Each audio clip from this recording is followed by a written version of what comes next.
ನಮ್ಮನೆ ಯುವರಾಣಿ, ಹೇ ನಮ್ಮನೆ ಯುವರಾಣಿ. ನೀವು ಅವಳ ಬಗ್ಗೆ ತಲೆ ಕೆಡ್ಸ್ಕೋಬೇಡಿ ಚಿಕ್ಕಪ್ಪ. ಮೊದಲು ಪೊಲೀಸ್ ಸ್ಟೇಷನ್ ಅಲ್ಲಿ ಏನಾಯ್ತು, ಪೊಲೀಸ್ ಅವ್ರು ಯಾಕೆ ಕರೆದಿದ್ರು, ಏನ್ ಇನ್ವೆಸ್ಟಿಗೇಟ್ ಮಾಡಿದ್ರು ಅನ್ನೋದನ್ನ ಹೇಳಿ. ಅಯ್ಯೋ ಪೊಲೀಸ್ ವಿಷಯ ಬಿಡಮ್ಮ, ಅವ್ರೇನೋ ದೊಡ್ಡದಾಗ ನನ್ನನ್ನು ಸಿಕ್ಕಾಕ್ಸ್ಬಿಡ್ತೀನಿ ಅನ್ನೋ ಥರ ಮಾತಾಡ್ತಿದ್ರು. ನಾನು ಮಾತಾಡೋ ಒಂದೊಂದು ಮಾತಕ್ಕೂ ಹಿಂಗೆ ತಿಂದು ಮಂಗನ್ ಥರ ನಿಂತಿದ್ರು. ಕೊನೆಗೆ ಅನಿಕೇತೆ ನನ್ನ ಸಪೋರ್ಟಿಗೆ ಬಂದ. ಚಂದ್ರಕಾಂತ್ ಅಂಕಲ್ ಮೇಲೆ ಅನುಮಾನ ಪಡಬೇಡಿ, ಹಾಗೇನಾದರೂ ಅನುಮಾನ ಪಡೋದೇ ಆದರೆ ನಾನು ಲೀಗಲ್ ಆಗಿ ಲಾಯರ್ ಕಡೆಯಿಂದ ನಿಮ್ಮ ಜೊತೆ ಮಾತಾಡ್ತೀನಿ ಅಂದ. ಅಷ್ಟೇ, ಮುಗಿದೋಯ್ತು. ಈಗ ನನ್ನ ಪ್ರಾಬ್ಲಮ್ ಏನಿದ್ರು ಅದು ಮೀರಾ. ಅಲ್ಲ ನೀವು ಅಲ್ಲಮ್ಮ, 2 ದಿನದಲ್ಲಿ ನಿನ್ ಕೈಲಿರೋ ಬೀಗದ ಕೀನ ಕಿತ್ಕೋತೀನಿ ಅಂತ ಚಾಲೆಂಜ್ ಮಾಡೋಗಿದ್ದಾಳ ಅವಳು. ಈ ರೀತಿ ಚಾಲೆಂಜ್ ಮಾಡಿದವರೆಲ್ಲ ಗೆಲ್ಲಲ್ಲ ಚಿಕ್ಕಪ್ಪ. ಅವಳ ಚಾಲೆಂಜ್ ಬಗ್ಗೆ ಅವಳೇ ಮರ್ತೋಗ್ಬೇಕು.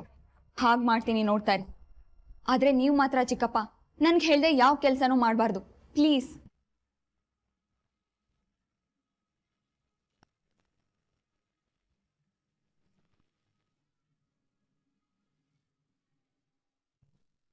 ಪಾಪ ನನ್ನ ಜೀವನ ಚೆನ್ನಾಗಿರ್ಬೇಕು ಅಂತ ಅಮ್ಮ ಎಷ್ಟೆಲ್ಲ ಕನ್ಸು ಕಟ್ಕೊಂಡಿದ್ದಾರೆ.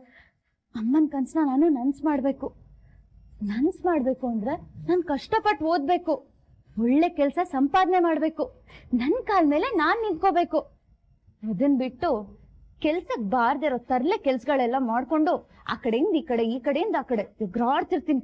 ಛ!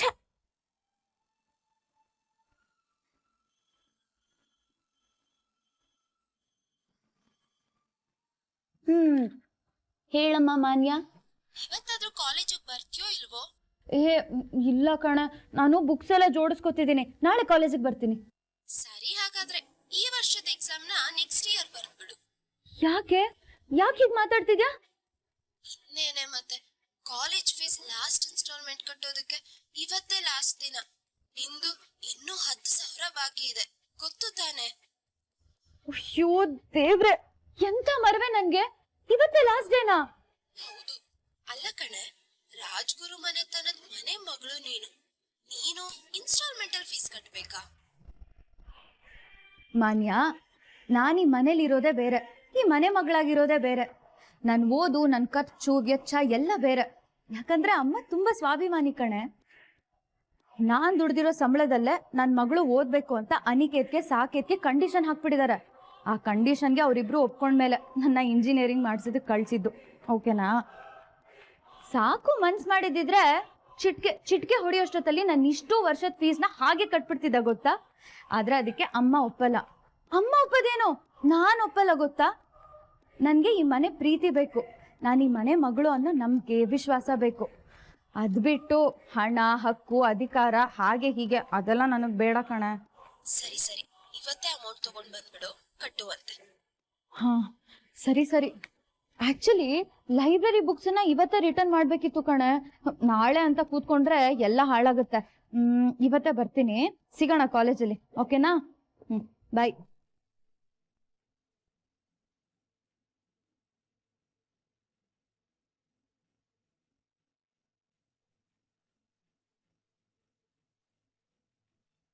ಅಮ್ಮ ಅಮ್ಮ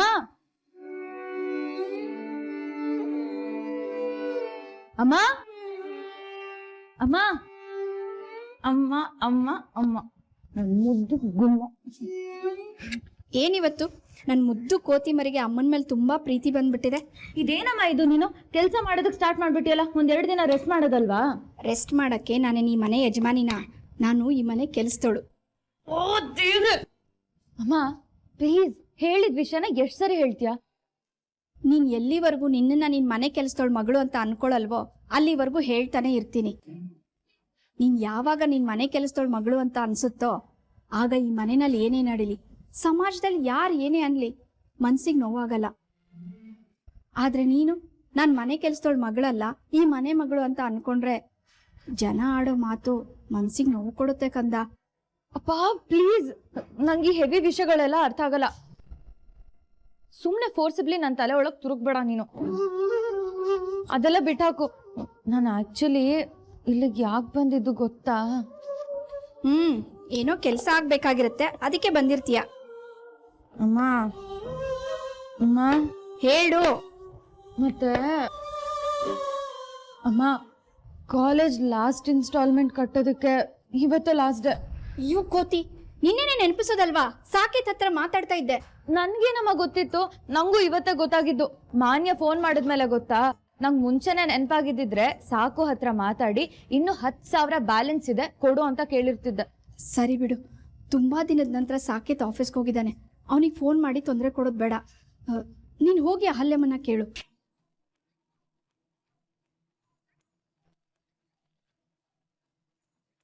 ಅಹಲ್ಯ ಅಕ್ಕನ ಹತ್ರ ಕೇಳ್ಬೇಕಾ? ಅದ್ರಲ್ಲಿ ಯಾಕೆ ಸಂಕೋಚ? ಈ ಮನೆ ಯಜಮಾನಿ ಅವ್ರು ತಾನೆ, ಹೋಗಿ ಕೇಳು. 2 ತಿಂಗಳ ಸಂಬಳದಲ್ಲಿ ಕಟ್ ಮಾಡಿಸ್ಕೊಂಡ್ರಾಯ್ತು.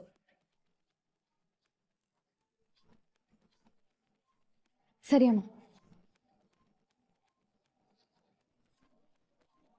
ಏನಾಯ್ತೆ? ಏನಿಲ್ಲ, ಬರ್ತೀನಿರು.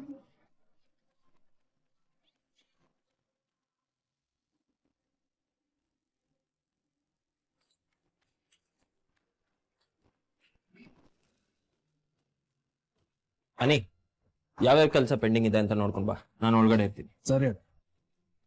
ಆ ಫೈಲ್ ಡೀಟೇಲ್ಸ್ ಎಲ್ಲ ಎಲ್ಲಿದೆ? ಎಲ್ಲ ಇಲ್ಲಿದೆ ಸರ್, ಬನ್ನಿ.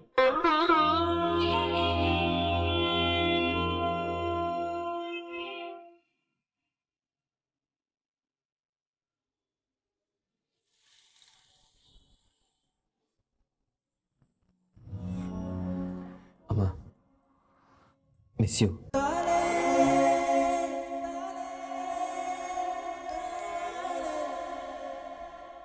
ತುಂಬ ದಿನ ಆದಮೇಲೆ ಆಫೀಸಿಗೆ ಬಂದಿದ್ದೀನಿ. ಯಾವ್ಯಾವ ಕೆಲಸ ಪೆಂಡಿಂಗ್ ಇದೆಯೋ ಎಲ್ಲ ಕ್ಲಿಯರ್ ಮಾಡಬೇಕು.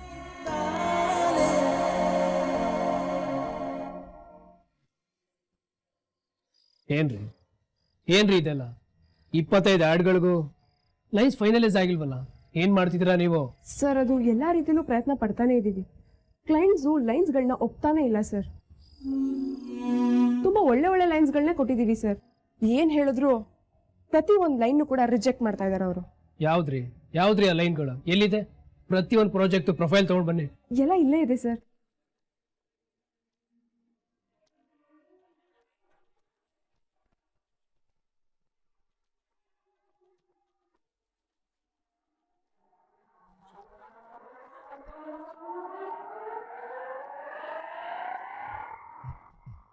ಹರಿ ಮ್ಯಾನ್, ತಲೆ ಕೆಟ್ಟಿದ್ದೇನೆ ನಿಮಗೆ. ಎಷ್ಟು ವರ್ಷದಿಂದ ಈ ಕಂಪ್ನಿ ಕೆಲಸ ಮಾಡ್ತಿದ್ದೀರಾ ನೀವು? ರೀ, ಶಾಂತಲಾ ಮೀಡಿಯಾದಲ್ಲಿ ಎಷ್ಟು ವರ್ಷದಿಂದ ಕೆಲಸ ಮಾಡ್ತಾ ಇದ್ದೀರಾ? ಈ ತರ ಸ್ಟುಪಿಡ್ ಆಗಿರೋ ಲೈನ್ ನಾನು ನಾಡಿಗೆ ಯಾವ ತರ ಬಳಸಿದ್ದೀನ? ಕ್ಲೈಂಟ್ ಏನು ನನ್ಗೆ ಈ ಲೈನ್ಗಳನ್ನ ನೋಡ್ತಾ ಇದ್ರೆ ತಲೆ ತಿರುಗ್ತಾ ಇದೆ. ಇವೆಲ್ಲ ಒಂದು ಲೈನ್ ಏನ್ರಿ? ಹೇಳಿದ ಕೆಲಸನ ಸರಿಯಾಗಿ ಫಾಲೋ ಅಪ್ ಮಾಡ್ಲಿಲ್ಲ ಅಂತಂದ್ರೆ ನಿಮ್ಮನ್ನ ಏನಕ್ಕೆ ಕೆಲ್ಸಕ್ಕೆ ಇಟ್ಕೋಬೇಕು? ಏನಕ್ಕೆ ಇಟ್ಕೋಬೇಕು? Sorry sir.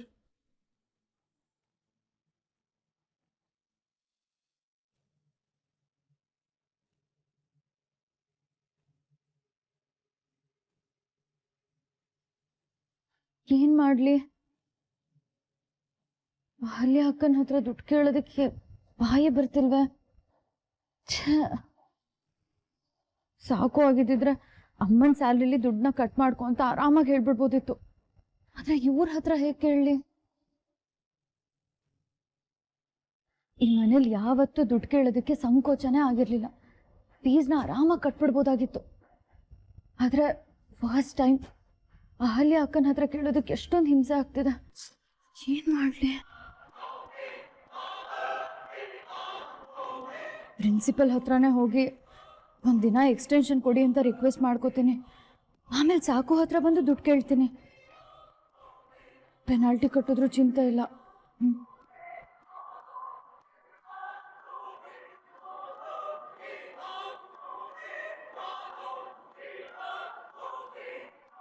ಪ್ರಿನ್ಸಿಪಲ್ ಹತ್ರನೇ ಹೋಗಿ ಮಾತಾಡ್ತೀನಿ. ಮೀರಾ, ಕಾಲೇಜಿಗೆ ಹೊರಟ್ಯಾ? ಹ್ಞೂ ಅಕ್ಕ, ಲೈಬ್ರರಿ ಬುಕ್ಸ್ನ ರಿಟರ್ನ್ ಮಾಡಬೇಕಿತ್ತು, ಅದಕ್ಕೆ ನಾ ಹೋಗಿ ಬರ್ತೀನಿ. ಕಾಲೇಜ್ ಫೀ ಯಾವಾಗ ಕಟ್ತೀಯಾ ಮೀರಾ?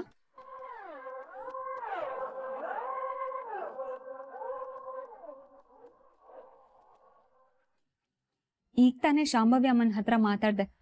10,000 college fee instalment ಉಳ್ದಿದ್ಯಂತೆ.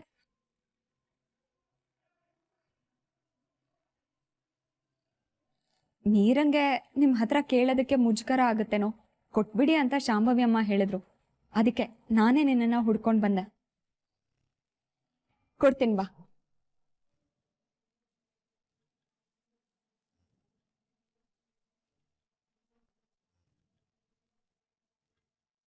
ಏನ್ ಯೋಚನೆ ಮಾಡ್ತಾ ನಿಂತ್ಬಿಟ್ಟೆ ಪುಟ್ಟ? ನಿನ್ ದುಡ್ಡನ್ನ ನೀನ್ ಕೇಳೋದಕ್ಕೆ ಯಾಕೆ ಸಂಕೋಚ ಪಟ್ಕೋತ್ಯಾ? ಸುಮ್ಮನೆ ಬಾ. ನಾಳೆ ನಾಳಿದ್ದು ಅಂತ ಅನ್ಕೊಂಡು ಹೋದ್ರೆ ಪೆನಾಲ್ಟಿ ಬೀಳತ್ತೆ, ದುಡ್ಡು ವೇಸ್ಟ್ ಅಲ್ವಾ? ಅನ್ನೆಸೆಸರಿ ದುಡ್ಡನ್ನ ಪೋಲ್ ಮಾಡೋದು ನನಗಿಷ್ಟ ಇಲ್ಲ.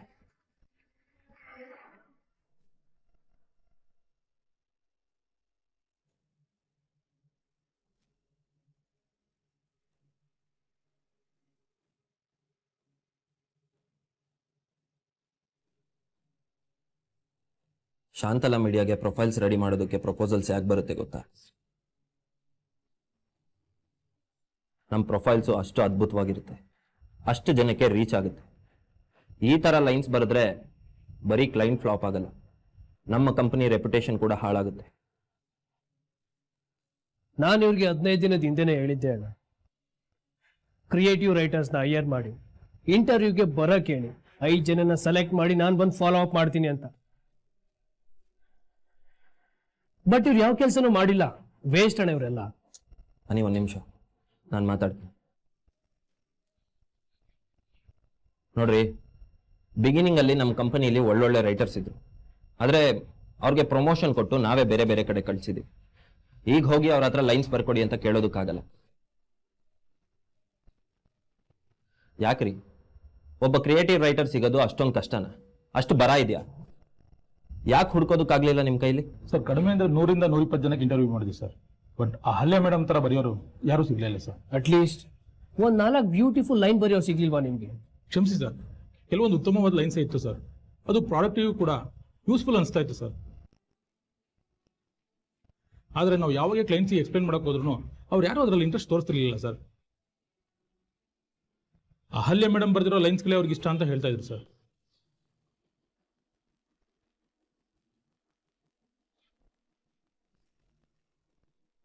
ಚಿಕ್ಕ ಬಾಯಿ ದೊಡ್ಡ ಮಾತು, ನಾನು ಹೀಗೆ ಹೇಳ್ತೀನಿ ತಪ್ಪು ತಿಳ್ಕೊಬೇಡಿ ಸರ್. ಕ್ರಿಯೇಟಿವ್ ರೈಟಿಂಗ್ ವಿಷಯದಲ್ಲಿ ಅಹಲ್ಯ ಮೇಡಮ್ನ ಮೀರಿಸೋದಕ್ಕೆ ಯಾರ ಕೈಲಿಂದಲೂ ಸಾಧ್ಯ ಇಲ್ಲ ಸರ್.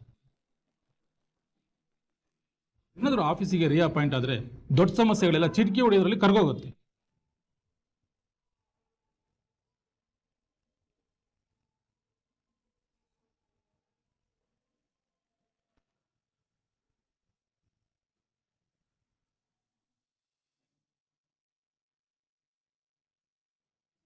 ಮೀರಾ, ತುಂಬಾ ಕಷ್ಟಪಟ್ಟು ಹಣನ ಸಂಪಾದನೆ ಮಾಡ್ತಿರ್ತೀವಿ, ಒಂದೊಂದು ಪೈಸೆಗೂ ಶ್ರಮ ಪಡ್ತಿರ್ತೀವಿ, ಅದು ಹಾಳಾಗಬಾರ್ದು. ಕಾಲೇಜ್ ಫೀಸ್ ಕಟ್ಟಕ್ಕೆ ಅಂತ ಹಣ ತಗೊಂಡೋಗ್ತಾ ಇದ್ಯಾ? ಚೆನ್ನಾಗಿ ಓದ್ಕೊ. ಈ ಮಂಗನ ಆಟ ಎಲ್ಲ ಬಿಟ್ಬಿಡು. ಎಕ್ಸಾಮ್ಸ್ ಹತ್ರ ಬರ್ತಾ ಇದೆ, ಸಿಲೆಬಸ್ ಕಂಪ್ಲೀಟ್ ಮಾಡೋದ್ರ ಕಡೆ ನಿನ್ ಗಮನ ಇರಲಿ. ಅದನ್ನ ಬಿಟ್ಟು ಬೇಡದೇ ಇರೋ ವಿಷಯದ ಕಡೆ ಗಮನ ಕೊಟ್ಟು ನಿನ್ ವಿದ್ಯಾಭ್ಯಾಸನ ಹಾಳು ಮಾಡ್ಕೋಬೇಡ. ನಿಮ್ಮಮ್ಮ ನಿನ್ ಮೇಲೆ ತುಂಬಾನೇ ನಂಬಿಕೆ ಇಟ್ಟಿದ್ದಾರೆ, ಅದನ್ನ ಕಳ್ಕೊಬೇಡ. ಹಾಗೆ ಕಷ್ಟಪಟ್ಟು ದುಡ್ದಿರೋ ಈ ಹಣನೂ ಹಾಳು ಮಾಡ್ಬೇಡ, ಸರಿನಾ? ತಗೋ.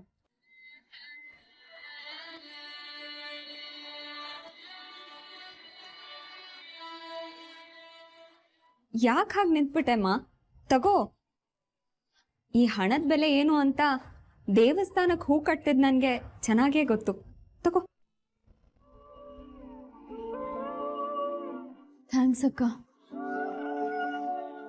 ಹಾ ಮೀರಾ, ಒಂದ್ ವಿಷಯ ಮರ್ತ್ಬಿಟ್ಟೆ. ನನಗ್ ಮೊದ್ಲಿಂದನೂ ಲೆಕ್ಕ ಬರೆಯೋ ಅಭ್ಯಾಸ. ಅದೇ ನಿಮ್ಮಮ್ಮನ ಸ್ಯಾಲ್ರಿ ಎಲ್ಲ ಲೆಕ್ಕ ಬರೆದಿಡ್ತಿದ್ದೆ.